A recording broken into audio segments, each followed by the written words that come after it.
Welcome back to Capital Update. I'm Matt Swenson. This is State Representative Bev Scalze. Welcome back, Bev. Always nice to be here with you, Matt, discussing legislative issues. Yeah, you bet. And I know that over the course of your time here in the state legislature, you focused a considerable amount of your attention on responsible environmental policy. Environmental policy both in the Twin Cities and outside of the Twin Cities.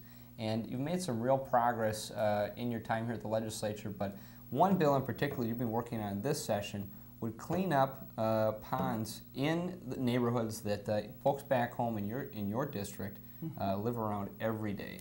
Absolutely. It's an issue that was discovered by the PCA because a city, my business is in White Bear Lake, and they were notified by the PCA that they could not simply landfill. They had a water retention pond that was filling up with sediment. And we've done a lot of water retention ponds in the past, 20,000 of them in the metro area.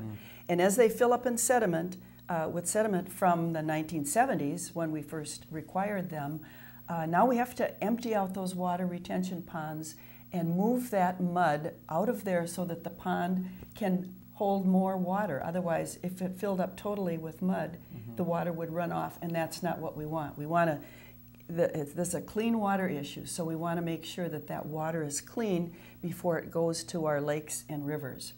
And in White Bear Lake, they started to dig out a pond, and the PCA came and tested the materials and said, oops, you can't just landfill that on the ground.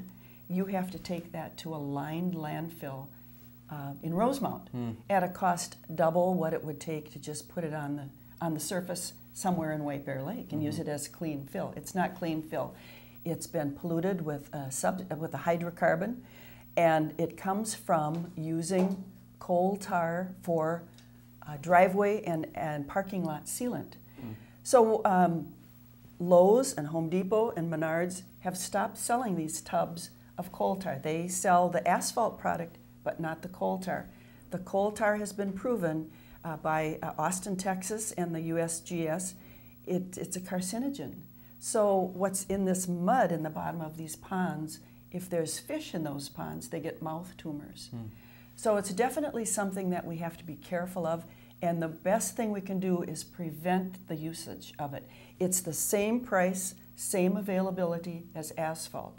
So when you call, you pick up the phone and you call a company and say, come on out and put a little sealant on my driveway and make it black again, if you have a black asphalt driveway.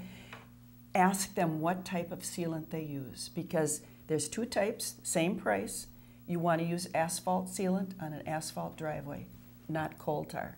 Coal tar is a bad product, and as it flakes off in the dust, it gets in your houses, and as it washes off, it gets into the waterways. And we've got to prevent that from happening.